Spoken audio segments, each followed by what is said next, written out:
Greetings, ladies and gentlemen, and welcome to the iSport Learn Lausanne Summit 2021. This is an event that we've been doing for a few years now, and originally it was hosted at the Olympic Museum in Lausanne. Some of you may have attended in the past. This is the second year that we've done a virtual version, and it's worked extremely well in being able to use digital to bring together people, and we're able to enjoy a lot of the same experience and interactivity that we have in person, although of course there's no substitute for getting together with each other in person. Once again, we're very pleased that PwC is going to be sharing with us the results of their annual survey. This is something that they've done at the event for the past few years. I want to mention that iSport Connect will be getting back into the space of live events before too long. I mean, we're looking at doing that probably in the start of the new year. But in the meantime, we're already doing some smaller roundtable type events. We have coming up, I want to point out, also a broadcast masterclass, e-masterclass that will be taking place as a digital event on the 14th of October. We're extremely pleased to have with us the speakers that we have who are joining us for this summit from around the world. In the first session, we're going to be talking about the big picture of the world of sport, stimulated by what we're going to be hearing from David shortly in terms of the results of the very big and comprehensive survey that PwC has done. And it's grown over the past few years, and it's really become something quite substantial and really, really interesting. So we'll be powering through that with the panelists who will be talking about the issues that raises. Then we'll be having another session on blockchain, which of course is a subject which everyone is fascinated by, and is very, very hot these days, blockchain and NFTs. And then further one on the shape of digital transformation, which will be a third session for the day. I would like to turn things over to David now. He is going to be showing a presentation with some of the results that they've come up with. If you want to see that in a full screen format, there's a little bit of a thing in the upper right-hand corner. And if you hit that, you'll be able to see it in a full screen version, which will make it easier to follow. David, I'm going to turn things over to you now. And everyone, please listen carefully. This is going to be fascinating. Thank you very much, Jay, and thanks everyone. It's a pleasure to welcome you all to the virtual Lausanne Summit. So my name is David. I lead the sports practice for PwC, and as Jay was mentioning, I'm here to present you some of the key findings of our 2021 survey.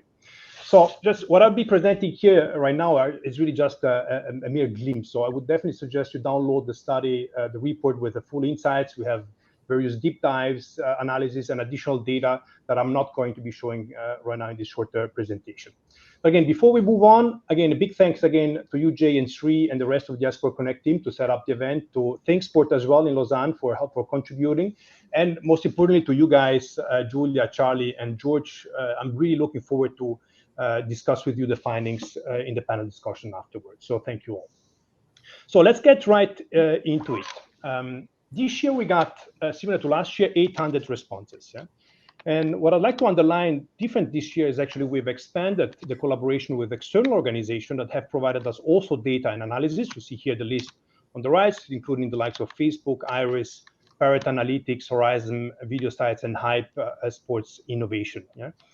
And really big thanks to them because they're really helping us, along with all of the respondents to the survey, to achieve our vision. And the vision is really that of establishing a yearly barometer of the sports industry.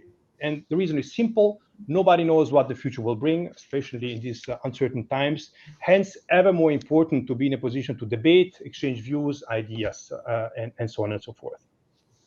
Now, this year's edition covers 4 topics, just like in past years: growth expectations first, then second topic, for which I'm really looking forward to discussing with Julia, societal and financial sustainability, then governance reforms of sports organization, and at the end, also the reshaping of commercial models. Yeah? So let's move on. And so what are growth expectations throughout the industry? Yeah? just like last year, here we like to play a bit of a trick with our respondents, and we asked them to estimate annual growth rates for the last 3 to 5 years, and then for the next 3 to 5 years. Yeah. So in essence, what we're trying to do here is kind of compare the gap there is between the past and the future as a kind of a sign of optimism and pessimism. Yeah. And I always repeat that sort of the growth rates per se are to be taken with a pinch of salt. Indeed, they're fully based on the individual respondent's perception. It's not the result of some degree of econometric analysis by us. Yeah, so it's an important point to remember. So let's look at the data. What does it tell us? That actually this year there's no gap. So forecast both for the past and the future is seen as about 4.9%, which is really in contraposition to the more divergent results we had last year, where the past was seen as 8%, so significant growth, and the future was estimated full in the middle of the pandemic at 3.3%. Yeah. What is this telling us is that despite the uncertainties, the industry feels a certain stability. So we see events normalizing, clear recovery prospect. So things are stabilizing in the perception of our respondents. Now, this being said, if you look at different regions, and you can do so by looking at the full report or different stakeholders, you see there are wide differences. And for example, an interesting fact is the fact that rights owners and agencies, for example, estimate market growth at about 4 to 6%, so higher than average, while brands and media are more prudent, okay, with forecasts below 3%. So these, you see that rights sellers actually have an expectation that is slightly higher, obviously, than rights buyers. So this hints definitely to an interesting negotiation rounds going forward. Yeah? Now let's be more specific and look now at revenue streams individually. Yeah? So here we have, I would say, a good continuity, as you see it here in gray compared to last year. Ticketing still, so ticketing hospitality growing again with a forecast on around 2.5%. Sponsorship expected to grow slightly higher than media, possibly driven by the push towards digital assets and advertising. Media, similar to last year at 3.2%, while strongest growing undoubtedly and unsurprisingly is betting-related rights. Yeah?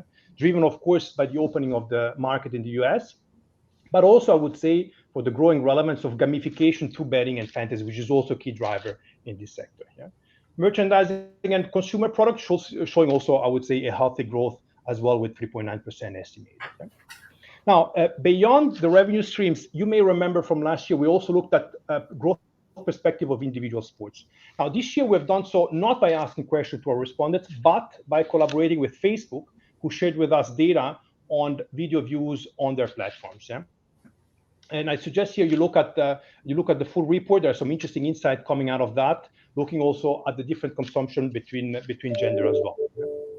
So now, next point. So looking now beyond growth at the key market forces that are driving growth. Yeah? The top three that are really moving the needle in the perception of our respondents is one, the shifting media landscape, right? And it's no surprise to anyone, the transition from cable to streaming and the fragmentation, right, driven by digital, continues to disrupt the industry and impacts pretty much everything, right? Now, the second from the top also is the growing demand for sports' societal role. And indeed, there is an increasing expectation for sport, I would say, to kind of come out of its microcosm and really confront society's problem a bit more heads-on. Yeah? And third aspect, also identified as being key, is the rising voice and influence of fans. Yeah? And this, again, is a testament to the, I would say, multifaceted, but yet crucial role of fans, which way too often have been equated to simple loyal consumers, and obviously their role is much broader and impactful than that. Yeah. Now, as you see on the right-hand side, how do leaders feel about these market forces? You see that optimism and hope, with 2/3 of respondents, is dominating. Okay. So this is just to give you a glimpse of a view, I would say, from the top. Now, let's look now at the three topics, starting now with sustainability. Yeah. So first of all, why this topic? Clearly, the dialogue on social and environmental role of sports has intensified over the last years. Yeah? And the many athletes taking a stand on issues beyond the field of play has been the absolute proof of it. Yeah? So obviously, very, very relevant topic.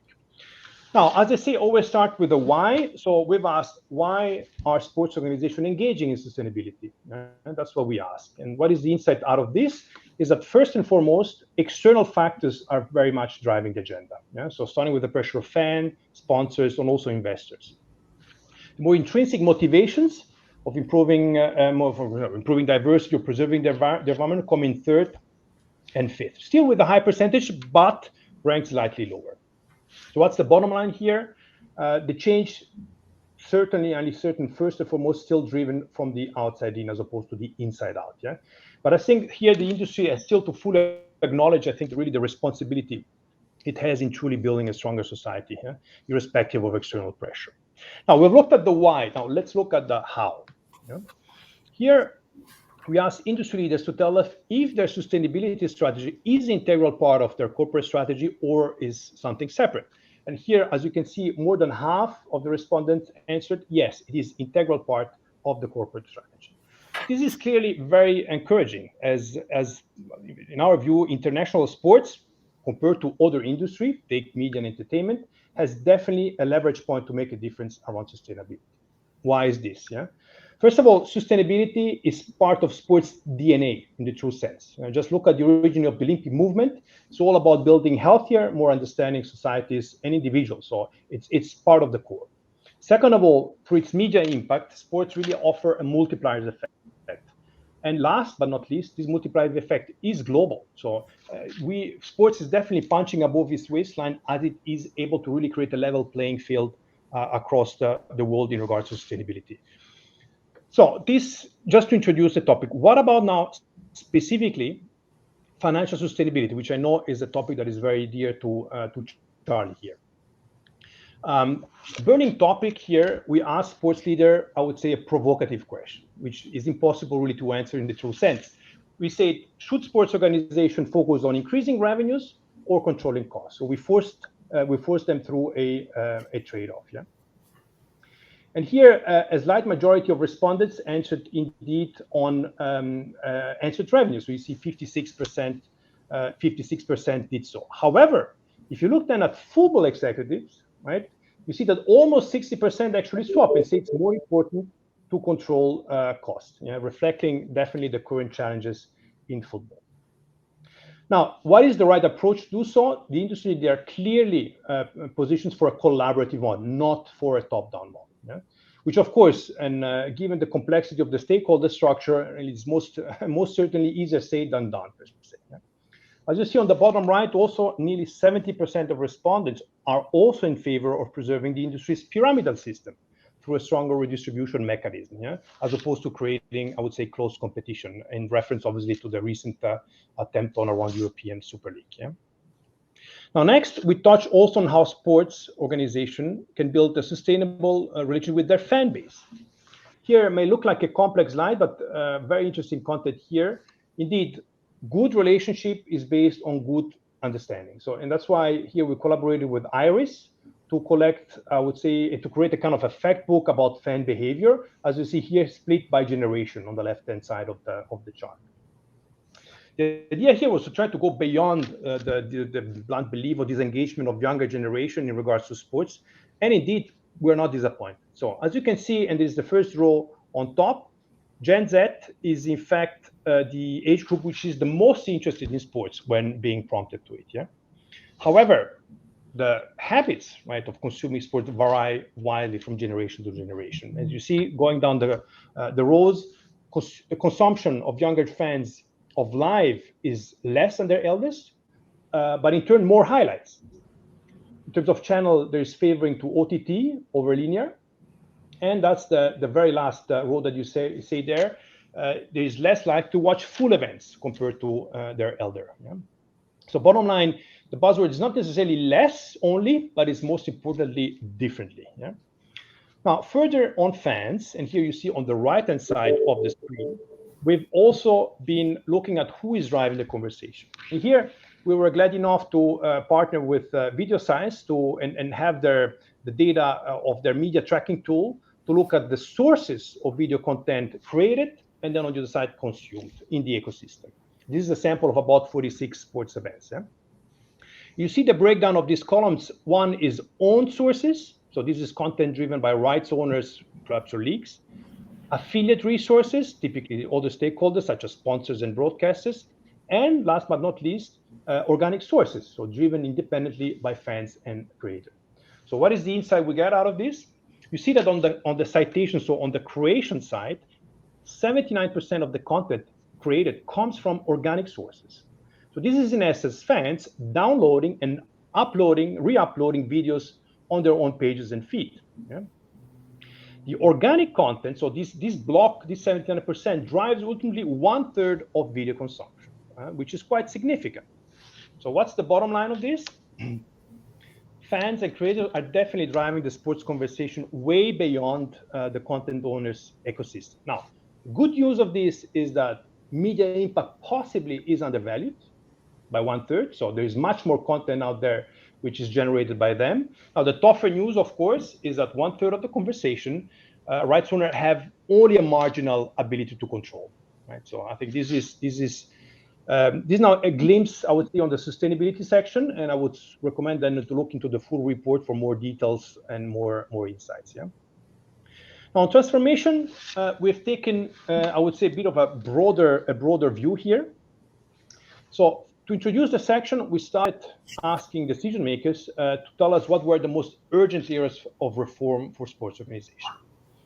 Now, first priority, with increasing competition for fans' attention, is very much the need to boost commercial agility. That comes on top, yeah, which is actually the topic of our last section. Second priority is transformation of the ways of working. Now, what is this reflecting, which we find very interesting? First of all, is the need to incorporate the learning from the pandemic on the way we collaborate. I think it's a great opportunity for many sports organizations to go more global as they manage and they hire talent, while also getting closer to their stakeholders. Yeah?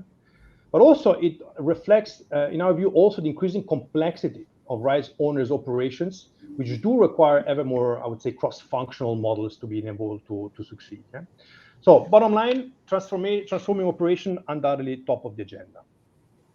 Now let's delve into the growing influence of private investors, which I'm also looking forward to discussing with George afterwards. Yeah. So here, there you go. So here we started the angle here by asking, but kind of confronting our respondents with hopes and potential fears in regards to the rise of private equity. Yeah? And interestingly, we had two hopes were kind of confirmed. Yeah. So that is, you see on top is the impact of private equity funding to acceleration of growth and fostering of innovation. While still you see here some degree of concerns on whether private equity organizations do understand the complexity of the sports ecosystems. As we see here, that's still 77% that actually have concerns there.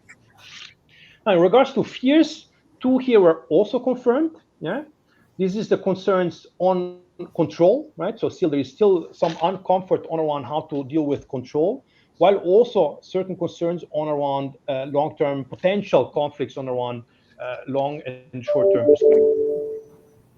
While also the potential conflict between, I would say, between the social role of sport and profit orientation was not seen as being an issue. Yeah?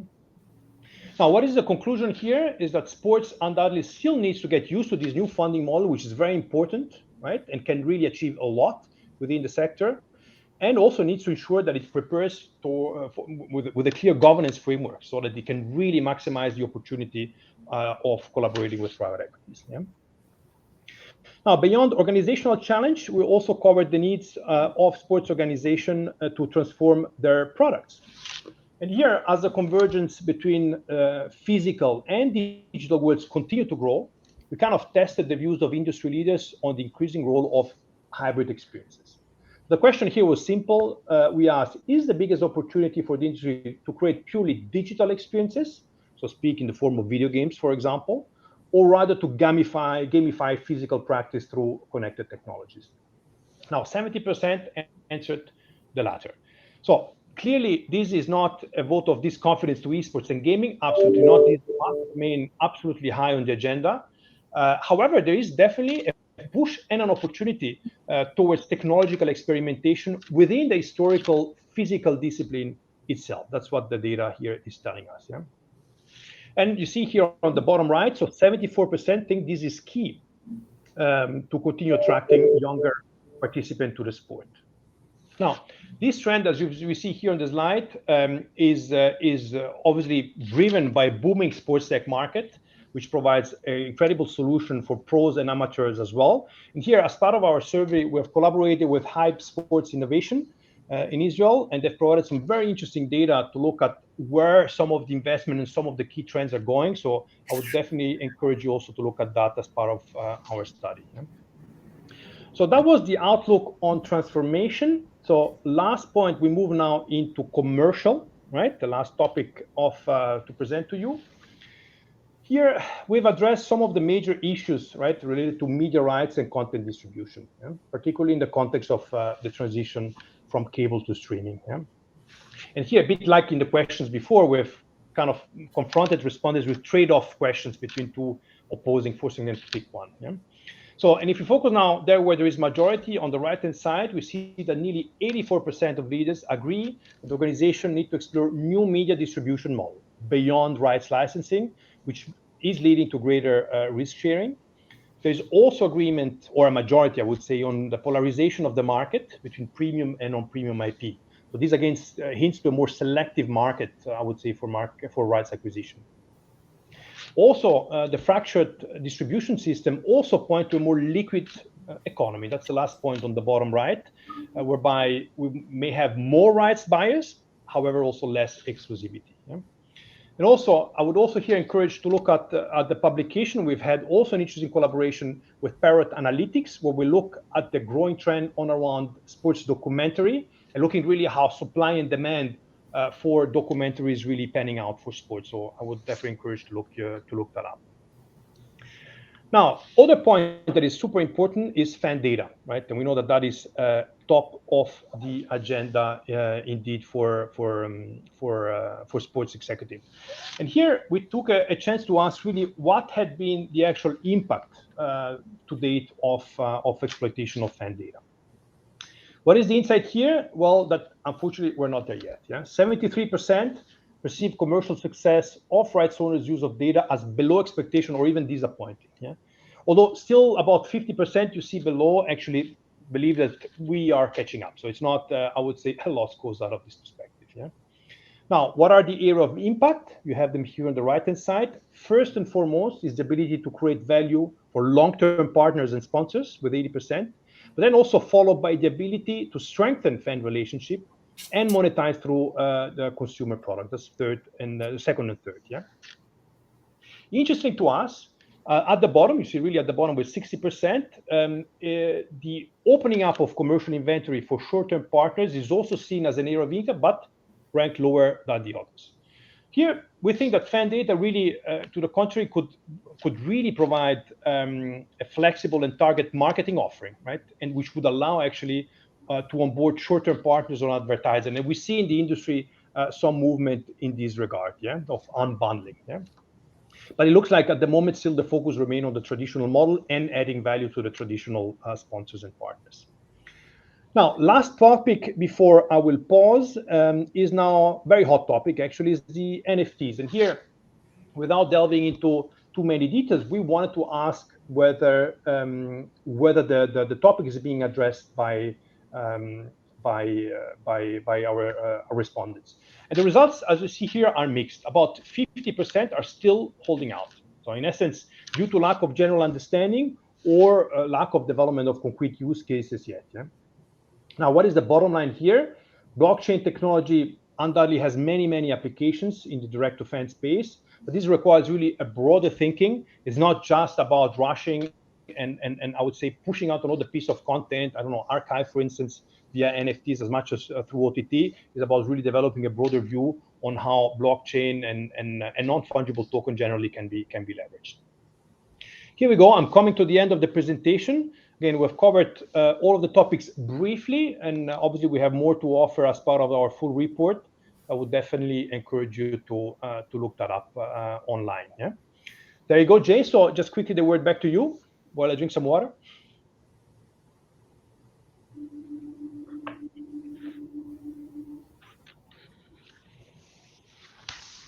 Jay.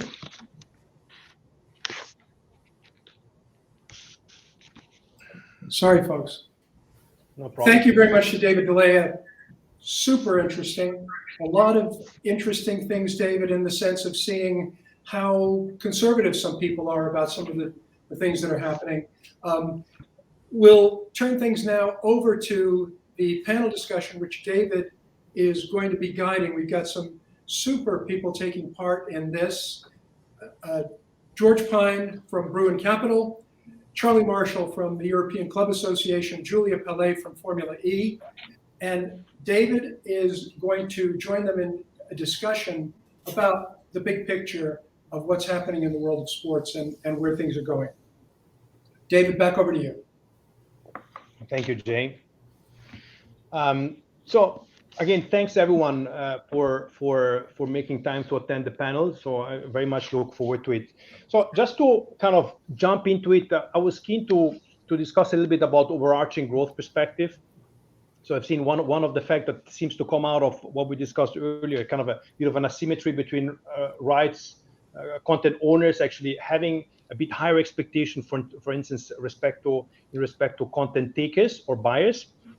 I was keen to just exchange view, and I think we'll start with pretty much all of you, and eventually I can, George, if you don't mind, I'd like to start with you to get kind of just your viewpoint on where you see really the greatest opportunities going forward, any untapped, I would say, white spot or any area where you see saturation, just getting your general point of view.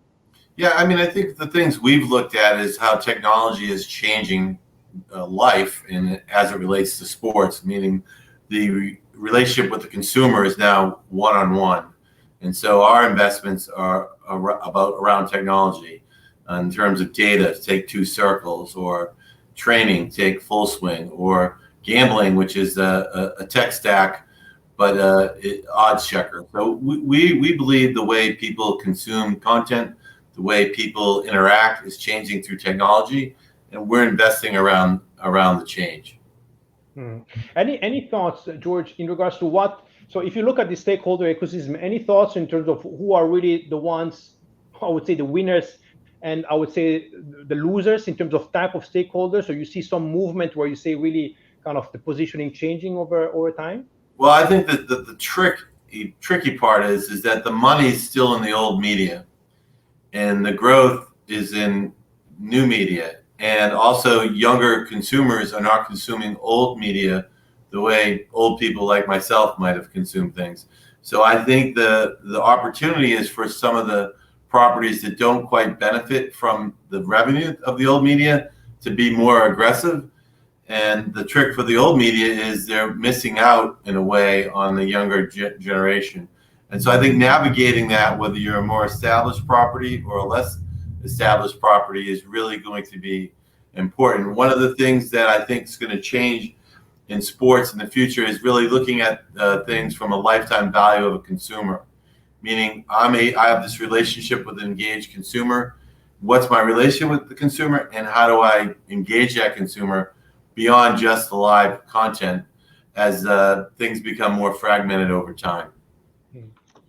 Thank you, George. Any thoughts, just following on Charlie, on your end, sort of where do you see kind of white spots of opportunities and or potential kind of signs of saturation eventually? Yeah, sure. I mean, I think that I think George sort of touched on two really interesting points there when we're looking at this question. I think the first is, what is the definition these days of growth? Because I think that has changed or is changing quite substantially, as, by the way, I think it did in other industries probably a long time before sports. But sports is kind of catching up, because it's not really just pure growth as it relates to the core financial metrics anymore. And David, I think as your work and the survey has highlighted, people define value in different ways now, not just financial, but somehow social, and the other sort of aspects that wrap around sustainability. I also think that the traditional focus on revenue growth, certainly within football, is giving way now to a much clearer focus on profitability. Let's say the kind of underlying economic structures of certainly football. And so if you ask me where untapped growth comes from, I'd probably start, and you already trailed this, with a discussion on cost. And I'm sure we'll get to that in a second. I think George also sort of highlighted a thought around time horizons now. and over what time horizons we are considering, we're considering growth, whether we define it as financial or non-financial.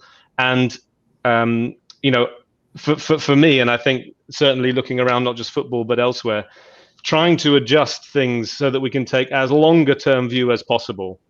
Whether that's over the lifetime of a fan or a consumer, whether it's over the life cycle of the ownership of a sports asset, over the life cycle of an investment, these things I think have to move away from short-term thinking, and they have to become far more, I would say, even generational. Because thinking about value in sport seems to me to be thinking about generational change now rather than cycle-on-cycle change. Thank you, Charlie. So same question to you, Julia. So any thoughts on your end in terms of where you see opportunities and how actually potential signs of saturation may appear? Well, I mean, certainly I see a big opportunity related to sustainability, obviously talking about, what I know best. And because it's coming really from kind of like both angles. There's a very strong demand, at the kind of like entrance of revenue in organizations, because this is what partners, sponsors, and also investors are really demanding.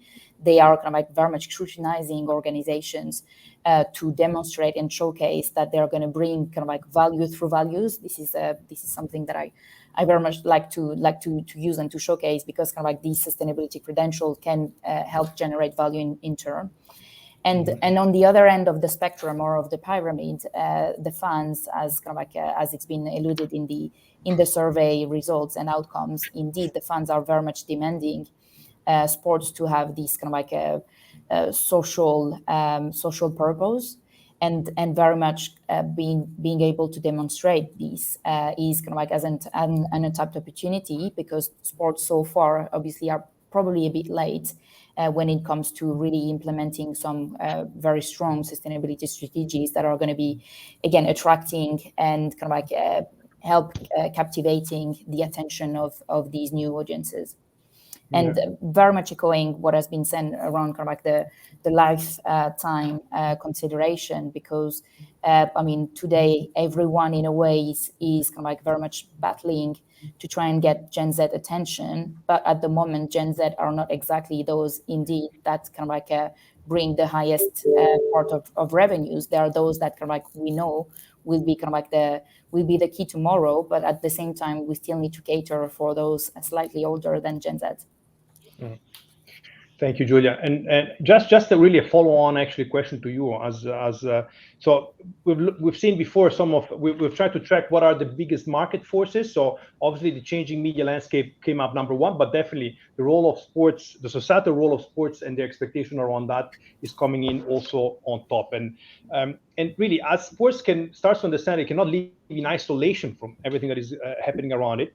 So is there anything, so what do you think is really contributing to moving the needle, really got of critical mass and really having a broader momentum built on around sustainability for sports? Any thoughts on that, on what you've seen? I think it's a multifaceted phenomenon, honestly. It's as I was mentioning, there's kind of like a growing social pressure on sports that is coming from the fans. But that is also a sort of like translation of political, if not kind of like international organizations' agenda. I'm kind of like stating the obvious here, but in November, it's COP26, gathering all heads of state. It's going to be the biggest sustainability gathering for the next 9 years, with a huge pressure on governments to discuss and attain their sustainability goals that are extremely difficult. So obviously, all these governments are then using different leverages, and sport is probably one of the best leverages to try and achieve these goals.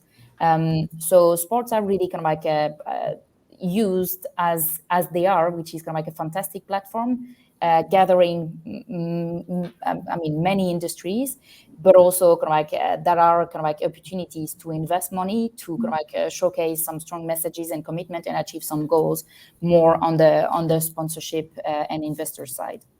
Yeah, and here just a segue to you, George. Actually, so looking how you've seen the investment sector, George, over the last I would say decade and plus. So how have you seen also requirements on around sustainability to taking on a greater role also from an investor perspective. How have you seen this journey evolve over the years?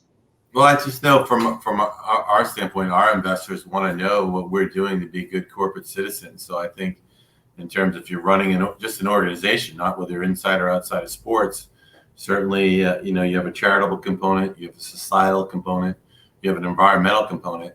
And those are all important aspects when you look at an acquisition. From our standpoint, we look at the ESG component of every company we invest in, and we have our own components here at Bruin. So I just think if you're an organization, you want to be a good part of the community, and I think it's an important part of business, and also as a statement of who you are and what you stand for. So I think it's just good business going forward, and of course, sports is part of the business ecosystem. I mean, certainly you have to admire Formula E and their commitment to the environment. Another one that comes to mind to me is the Climate Pledge Arena in Seattle. That's a completely eco-friendly building that's really kind of on the cutting edge. I think it's an inspiring look at the future and what sport can do as a leader. And I even think you have to look at here in the U.S., the NFL's committed $250 million to social justice. And so I think you're seeing real capital investments because people realize that, values are important and part of a good business strategy. Mm-hmm. Yeah.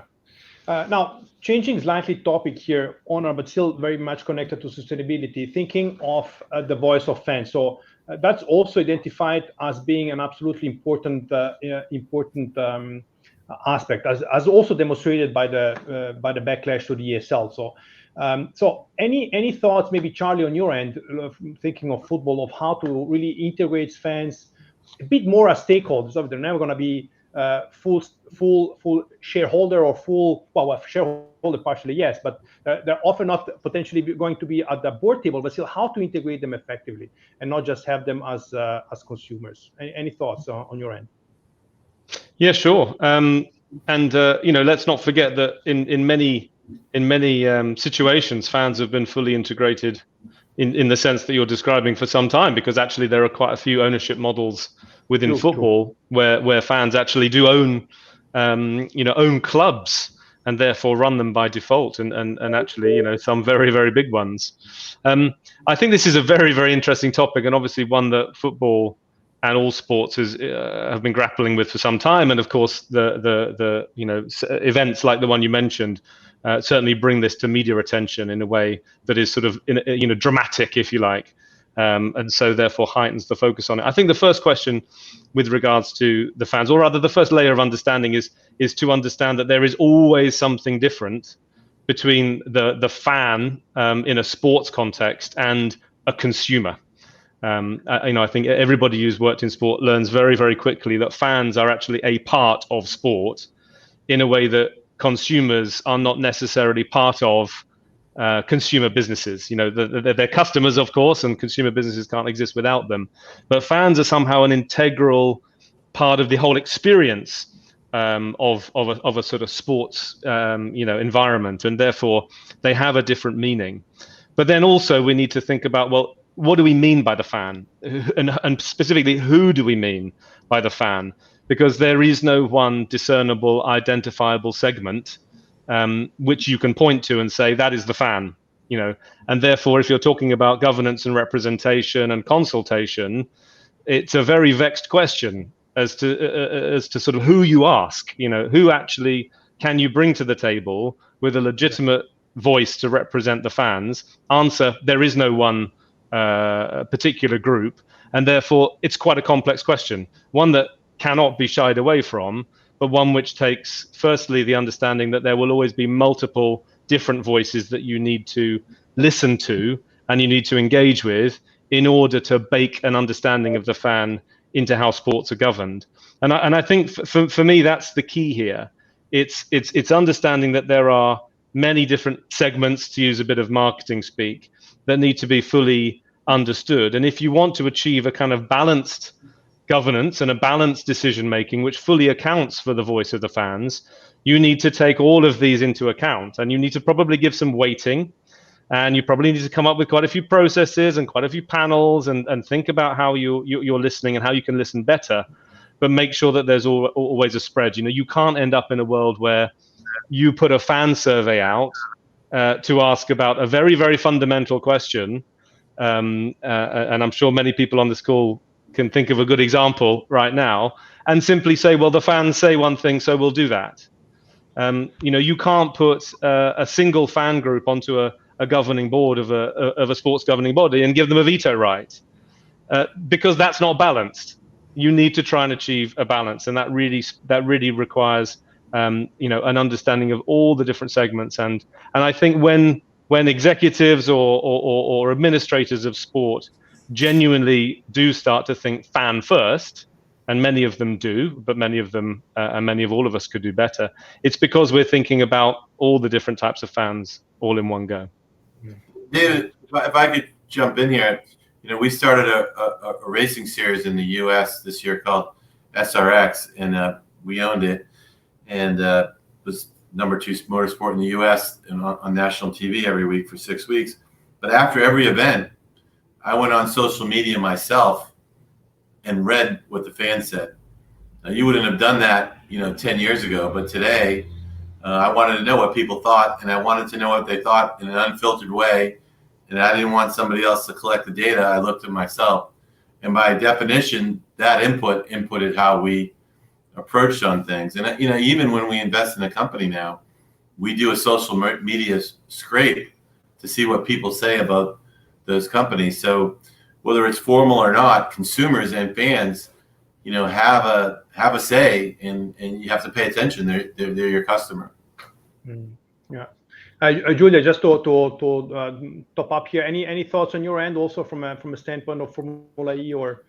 Yeah, I mean, very much echoing what was said. Fun is very much kind of like at the heart of our preoccupations, again, from the organization perspective, but also kind of like our first clients or our teams and our partners are very much centered around our fans. And it's certainly kind of like very interesting to see how, the organization has very much tried and established a dialogue. In sustainability, stakeholder engagement is something that is absolutely crucial. And trying to also change the sport, listening to what fans care about and how they want, the phenomenons of gamifications to be better included and have like a better say in what we do. So, in Formula E, we've innovated when we included the fan boost, which is literally the fans voting during the race for their favorite drivers that will get a boost of power that can enable a decisive overtaking and literally change the race results and the championship results. And we know that this is very much appreciated by the fans. That kind of like gives, direct value to our racing teams and kind of like adds to the excitement. Yeah. Now, doing one step back, I would say just back. So we just talked about some of the, generally speaking, kind of the market forces. I was keen to, so you've seen from the results earlier that basically all of the respondents fundamentally are very much optimistic. So irrespective of coming off COVID or still kind of getting at the tail end of COVID, there is optimism, and there's also a feeling of readiness to deal with the different market forces effectively. Just keen to kind of take the temperature on your end, sort of maybe starting with you, Charlie. So are you also as optimistic? So how do you see this? Or should we be more concerned compared to what I would say the broader market is telling us? Any thoughts just in terms of how you feel about optimism and fears going forward? I have to be honest, David, I was actually sort of taken aback, might be a bit strong, but I was definitely struck by the degree of optimism that was coming through and the degree of sort of feeling of preparedness and readiness. And the fact that I was struck by that must mean that I maybe, don't fully align with it.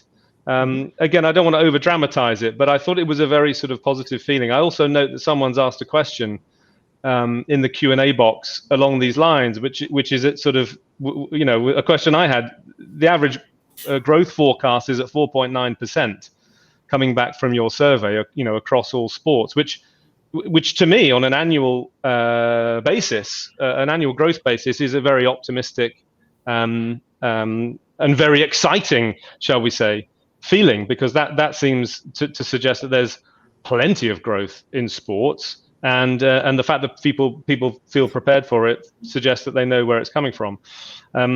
So yeah, I suppose I'm a little bit pleasantly surprised by that, if that is definitely the pulse of the industry. I think that we still have quite a few things to sort out, given that we are not, to my mind, by any stretch of the imagination, out of COVID. I don't think we can say that we're in a post-pandemic environment right now. I think sports has done an incredible job at an operational level of coping with this incredibly, unpredictable external market force, and it's done a pretty good job commercially at sort of plugging the gaps while we try to get back on track. Maybe it is in the strength of the new sort of operational model and the ability to do new things in new and innovative ways that we can start to find some new commercial growth. I know within football that one of the things that this period of uncertainty has done is kind of thrown everything up in the air. Everybody within football is now asking questions about, are we doing things in the right way? Why can't we do it in a different way? Why does it have to be this way in terms of a competition format, or in terms of a calendar, or in terms of how revenue is distributed across the industry? From centralized competitions and centralized revenue collection sources. I don't think that's a bad thing. I think that asking questions and being curious at all times as to whether we're doing things in the right way is very, very important. But I also feel that, again, I may be just speaking within football, there is a sort of underlying sense of uncertainty that still prevails. It's not gone yet. It still prevails. I kind of also think this is a reflection of society in general. I think we all feel a little bit less certain, given what we've been through in the past 18 months. It never quite seems like when you make a plan, that plan is definite until it's actually happened. And so, yeah, sorry, a long way of saying I was pleasantly surprised by the optimism and assuredness of your respondents, because I'm not quite sure I do see it in the same way, if I'm honest.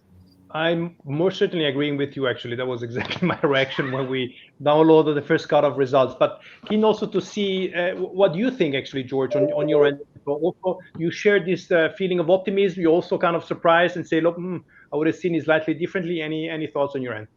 Yeah, when someone asked me when I was interviewed early during the pandemic what I thought, I said, well, if the pandemic lasted 3 to 6 months, it would be devastating to the sports business. I think when you look at the sports industry, we're like the hotel industry or the travel industry. We've been a hard hit business. And so I think I kind of admire the resiliency and the human spirit in general, but also as it relates to sports. So I think that probably maybe factors into hope that actually the next 12 months should be better than the last 12 months. In sports, again, too, in the broader sense, does always reinvent itself. I mean, esports didn't probably exist 10 years ago. It's a big element of the sports landscape. Go back 15 years, the UFC didn't exist. And I think, as you pointed out in some of your research, that gamification and technology are going to continue to reinvent sports. So I think sports will continue to reinvent itself over time and will continue to have growth elements. While that might be different within certain segments of sports, where they've grown to a level where it might be harder to grow. But as a whole, I'm probably still pretty optimistic, but against probably a very low base of last year. You can kind of marvel if you think about an industry that is heavily reliant on live attendance. The fact that we're 18 months into the pandemic and things have held up as well as they have, it is a little amazing. So I think it's against a low base is probably the enthusiasm. And I think, again, as an industry, we'll continue to reinvent itself. Yeah. Thanks, George. Any thoughts on your end, Julia? Also surprised with the optimism, or do you think it's also something you can relate to? Yeah, quite surprised by the optimism too, because I think we've all seen how sports have suffered very much. From the lack of fans attending, the lack of revenues and sponsorship over the past few months and ongoing, certainly. I agree very much with what George was saying, that the resilience element is probably what was giving so much hope and positive feelings. And I think that our organizations have basically kind of like showcased that, not only they were able to adapt, and I think that was Charlie saying that until the very last minute, kind of like operationally, they were able to be flexible, if not extremely flexible, to make it happen. But ultimately, the opportunity to question some, decision making processes, or simply kind of like some ways of kind of like of doing things in-house in sports organizations that have had to be completely, either changed or kind of like a rethought, questioned because of the pandemic. So I think this kind of like this has brought some sort of like fresh views, which is certainly giving some hope, because it's certainly stimulating. But all in all, what I see very much in our industry is that it's still a couple of tough months to go on. Yeah.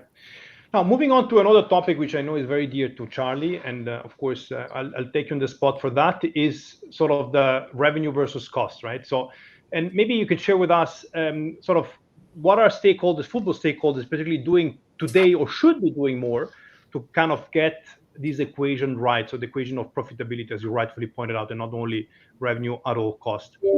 And any thoughts that you'd like to share here in terms of how you see the environment progressing? Yeah, sure. There are a number of things, I think, but from a sort of commercial, a structural, a regulatory, and an operational perspective. But I mean, just to boil it down to some sort of basic elements. The football industry has until 2019 experienced 2 decades of quite extraordinary growth. Something like 7 to 8% compound annual growth rate over the period of 2 decades, and it shows you why what we've seen happen with regards to the sort of commercial aspects of football has happened. I think in a sort of knowing fashion, frankly, because people could see what was going to happen, the structural aspects of the industry built to an unsustainable level, and it took something to pop the bubble. In this case, it was COVID, and it popped the bubble, and the bubble burst in quite a spectacular fashion. Over the last 18 months, around about 8 billion euros has come out of European club football in terms of revenue loss, and I think operating profit, something around 5 to 5.5 billion euros, has just sort of fallen away. And part of the major problem that football experienced was its inability to adapt its cost structure to a rapidly declining short-term revenue shock, because the cost base of football is very, very inelastic, based largely on contracts for players, the average length of which is something like 2.5 to 3 years, and is fixed, despite what happens to revenue. So, very quickly, those ratios that were already, quite unsustainable in terms of wages to revenues started to become very, very unsustainable. In many leagues now, they're over 100%. So clubs are spending over 100% of their income on wages, which cannot be sustainable. But even at a sort of top division level, you're seeing mid to high 70s as a sort of percent of revenues, which again tells you that something needs to change.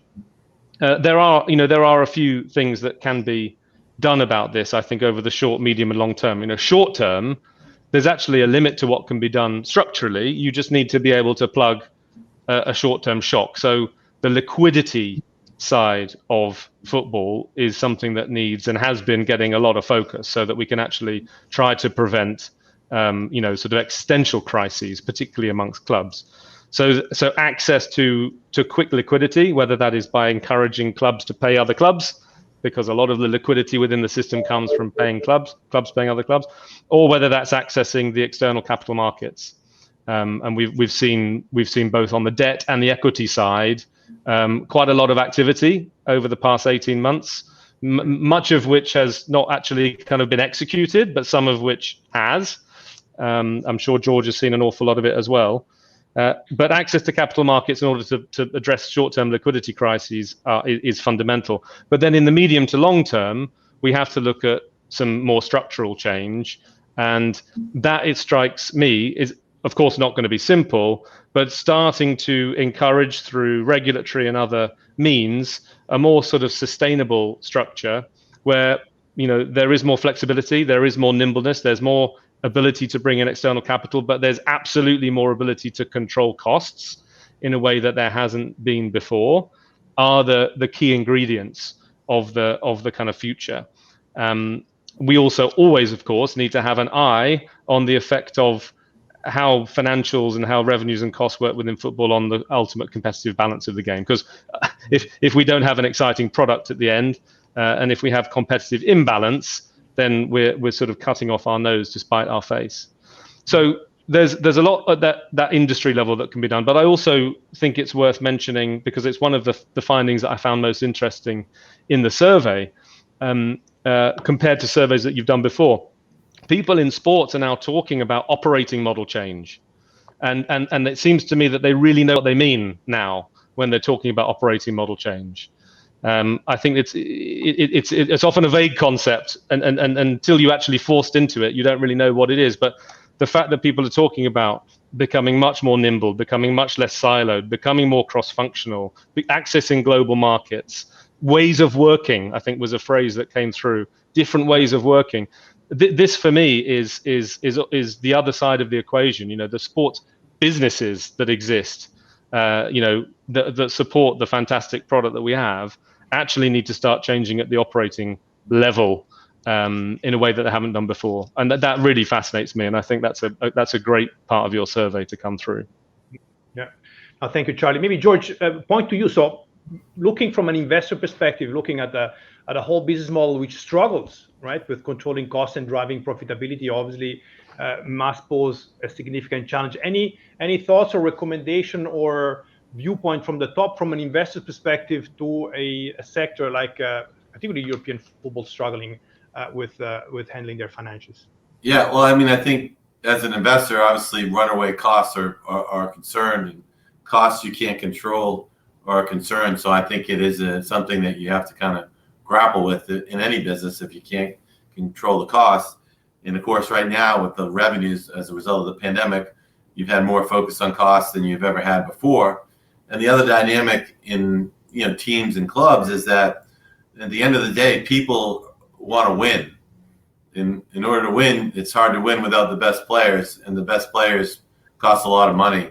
So without some type of controls, it's really kind of hard to manage that. So I think that the investing in a club or a team, really is an asset play, both based on the value of that particular federation that club is in, and it's less of a day in and day out, this is what we earn, or year in, year out, what you earn, because of the dynamic that success really comes by attracting the best players, and the best players really cost money. Now, some people over time have been able to minimize the cost by developing systems, but again, it's kind of an inherent conflict in owning a franchise, and that's why a franchise, really the value is in the asset value, which is really driven by the media rights that continue to grow. So I think it's a tension point. I don't think it's going to change, and I think it's a challenge for any business when the costs are kind of not necessarily controllable by the particular entity. Yeah. Thanks, George. Julia, also these to you. So from a motorsports perspective, cost, at least have always been an issue, also cost control within at least particularly Formula One. Any thoughts to share from your standpoint?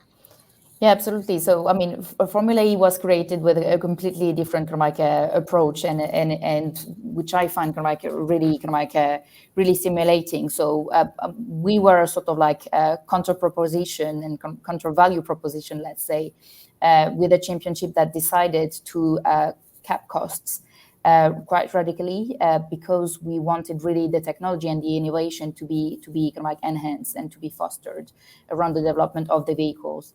And we knew that the key global car manufacturers needed, to of course learn on the championship, but we don't wanted the one that was kind of like basically bringing the highest, the highest check on the table to be the one winning. So we've actually kind of like kept very strict controls in some of the kind of like the opportunity to develop the cars, notably the battery, and obviously the battery in electric vehicles, it's quite something, so that they all invest together to make the batteries, more powerful and last longer. So the championship was really created with a completely different approach, which has, proven benefits. Just to give kind of like a very concrete and tangible example, in just 4 seasons, we doubled the battery capacity. So at that time, that meant a lot of things when we were saying kind of like the range anxiety that was growing in general public perception.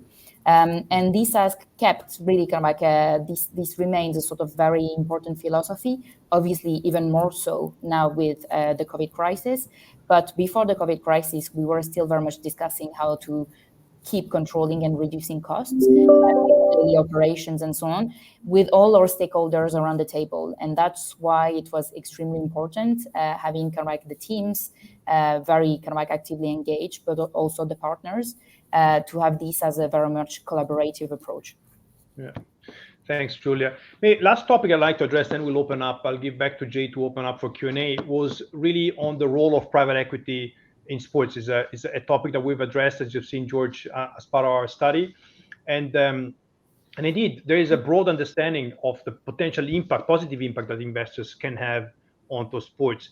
Here, I was keen to hear from you eventually, as part of your experience, any potential interesting advice or mismatching expectations that you've come across that are good learning as you engage with potential rights owner on the other side of the table as part of negotiation? Any interesting asymmetry that is worth learning from that you've come across that you'd like to share eventually? Is that for me? Is that? Yes, George. Sorry. So, yeah, I think we're unique at Bruin because I ran a federation. So having run a federation, I think I understand federations better than someone that hadn't run a federation. And what's unique about Bruin, just in my own background, I've been in athletics my whole life. My family, I have 4 generations of athletes in my family. So I think, at Bruin, we bring a real respect for the traditions and what it takes in a federation. And as you know, anyone that's been involved in a federation understands you have the product side and the revenue side. And the product side, in order to be great, you have to always have a good product. The way I was taught was that, the product comes first, everything else comes second. And so balancing the product interest with the commercial interest and striking the right balance is always going to be the tension with inside or outside of private equity. It's a tension always in a federation. And then it's certainly more accelerated with regard to private equity. What private equity can allow a federation to do, however, is to invest in areas that a federation may not have the focus or the capital to invest in, and take advantage of opportunities that the federation otherwise can't do. So as an example, we bought a business from the National Football League that they had a problem around the Super Bowl of scalping. A lot of their fans were being taken advantage of financially, and they wanted to solve the problem, but they didn't have the bandwidth and the people to address it. So they sold the business to us with that objective in mind, and we addressed the objective for them, and at the same time created a lot of value. So, managed correctly by the federation, an investor can bring focus and accelerated growth and can address strategic objectives. But of course, like anything else, not managed correctly, it can create challenges. So I think in the end of the day, the person running the federation has to balance those needs like anything else, but private equity or investment is a tool to accelerate growth from which good things can happen, provided that it's managed appropriately. Yeah. Any thoughts, starting with you, Charlie, from a rights owner's perspective, looking at clubs or football clubs now specifically? Any interesting learnings or thoughts that you've come across as clubs actually are facing potential engagement with investors? Yeah, and again, this it's not a new model. Presence of private equity investment in sports teams is certainly not new in Europe and certainly less in the States. So it's a little bit back to the interesting, I think, dynamic that exists within football at the moment. If I take kind of clubs and leagues, clubs, there are three quite identifiable different ownership models that exist within football clubs, which in some respect adds to the complexity of trying to drive the whole thing forward in the same direction. We already referenced earlier on those clubs which are largely member owned, by constitution. Many of the clubs in Spain, many of the clubs in Germany, although slightly in a different way, have a predominance of kind of member-driven ownership and are not really available for the kind of third-party investment that other European sports teams are. Then you have an increasing predominance, I would say, of American or American-style investment ownership of clubs. Quite a few in England, quite a few in Italy, quite a few in France, and then you also have the clubs who are not necessarily you would call sort of private equity investment, but the clubs which are owned by wealthy individuals or or kind of groups along those lines. So trying to kind of discern common themes, common objectives, common if you like principles of those ownership models has been quite difficult. It hasn't stopped, private equity coming in, particularly into that second category, by the way. But I think the notable thing, or one of the interesting things about football, has been the attempts recently by equity funds to actually invest at league level. A little bit to George's point, that maybe not so much at federation level at the moment, although there was a famous example a couple of years ago around what FIFA was looking at doing. But there have been some sort of on and off attempts in Italy and Germany and in Spain, 2 offs and 1 on, around equity investment league level. And it seems that the kind of the distinguishing characteristic of success, at least in terms of getting an investment away, is the ability of the investor and of the league, let's say, the sports body, to align at some kind of governance level, to align visions and interests and a structural model at the governance level such that the investment can be made. Because it's evident that external investment, private equity money, if it comes in the right way, it can absolutely be an accelerator of growth, unequivocally, absolutely right. It's just about, can the governance model kind of be created where investors and investee company begin to see eye to eye. And it seems that it gets quite complicated the more fragmented the sports property is. If you have a league that's actually made up of 20 clubs, then you need to get 20 clubs to see eye to eye before you can get something away. And I wonder how the sort of private equity industry kind of thinks about those problems and quite what they're learning about, let's say, the adaptability that's required to get a sort of significant investment away of that kind. Yeah. Julia, on your end, just final thoughts also on your end, thinking of motorsports and how the role of private investors is seen. Yeah, well, I mean, obviously, like extremely important, also very much in our organization. What I see as a very interesting trend with private equity is what George was mentioning, the very, very strong push of ESG and how this is very much transforming the landscape of sports. Sometimes pushing the in-house culture to get more. To get more for the investors, but ultimately to secure more growth long term, and sometimes aligning to the in-house culture, because there's a clear match in between what the private investors are going to be looking at and what the organization is able to offer already quite authentically. So this is probably for me the most the most relevant things that we are seeing in the sustainability angle. Yeah. Thank you. So I'm getting to the end of the time here. So I'd like, again, from my end, really to thank again the three of you for taking part in the panel. So Julia, Charlie, and George, a really warm thanks. The floor is back to you, Jay. I think if you want to take some questions from the public. Thank you, David. Thank you, David, and thank you to the panelists. One of the questions that we had, I think Charlie tackled quite well already, which is we had a question about whether we're going to see more deals like the CVC, FIVB, volleyball deal. And of course, as Charlie mentioned, this governance issue of how you can have that alignment is a key factor in that. We did have another question regarding the sustainability. But before we get to that, I'd like to throw one out, which I think you might be the best person to answer, which was we did see in the PwC report some comments about the success that organizations have had with using data.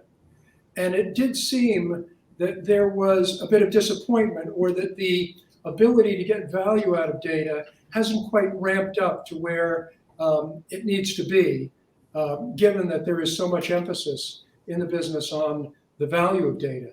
And I was wondering if you had a take on whether that's something that's going to change, what needs to happen for that to change, and how long you think it's going to be before we start to see data living up to its full potential. Yeah. It's a question to me, Jay. I think for George, because he mentioned that we have invested in a lot of tech companies. Yeah, no, I think 100% that, you see a lot of organizations that, I know one in particular that has, like 65 million names, but what do you do with it? And so I think the question now is, okay, people understand data is important, but how do I monetize data? How does it relate to tickets? How does it relate to selling hospitality? How does it relate to content that I want to distribute to my fans? And that is a very different level. It's a different expertise than probably a lot of federations and a lot of clubs have. And it's a very specialized expertise. So I think it's going to take a long time for that, to evolve. And it might take, 5 or 10 years to get to where that's going to be. I mean, we talk about right now, we sell the rights, streaming rights to the NFL in 181 countries. And we literally sell one consumer at a time. And today we're selling the live games, but someday down the road, I affectionately say we'll be selling mustard and ketchup and mortgage services and travel and all these other elements, knowing what the consumer wants. But that's a big leap to get to. And so I think it's going to take some time. Obviously, we invested in a data company that assists people in doing that, because we think that's such a specialized expertise that's hard to develop in-house. So I do think it's going to take a while for that to develop, and it's probably a 5 or 10 year exercise. But again, I think the people that are really good at that are going to find themselves in a much better place than those that aren't. And I believe that's the future, because as media distribution contracts because of fragmentation, that relationship and the lifetime value of the consumer is a whole new way of looking at things for a club, federation, or league. Thanks. I'm now going to take a question that we got in from one of the audience, which is about sustainability. And maybe, Julia, you're the right person to tackle this. The question was that sports leaders recognize that sustainability, social and environmental, is important, and it's important to gain to deepen trust with fans and partners. But two main revenue growth areas that were highlighted in the report and then have been discussed: gambling and NFTs, blockchain, which does have some questions about the environmental footprint. They appear to be in opposition to that. How can sports square this paradox to grow responsibly? Would you like to tackle that one? Yeah, absolutely. So I think what is kind of like important with sustainability is that it's very much kind of like a transverse, version of what you can kind of like drive throughout your business. So it's not a question of saying sustainability is going to be the primary source of growth. It's how you demonstrate that you embed sustainability in everything that you do. And kind of like the NFTs, kind of like environmental impact was the right approach. It's certainly criticized for kind of like the energy intensivity that it's having, but it's very much how the organization is going to be able to demonstrate in its kind of like day-to-day, or kind of like in its usual kind of like revenue opportunities, that sustainability is fully integrated. And that's how you're going to be really transforming the organization, its culture, and showing the authenticity, not only kind of like, to your clients, but again, to the fans that want to consume more kind of like sustainable and kind of like purpose-driven sports properties and so on. Thanks very much. That question, which mentioned NFTs, is going to take us very nicely into the next session, where that is going to be our subject. I'd like to thank David DeLea and our panelists, Julia Pellet, George Pine, and Charlie Marshall, for doing a great job in this opening session. We're going to pause briefly, a minute or 2 minutes, and then we'll be back on to kick off directly into our second session, which is going to be about NFTs and about the whole world of blockchain and the potential of that for the world of sport. Thanks. So stick with us.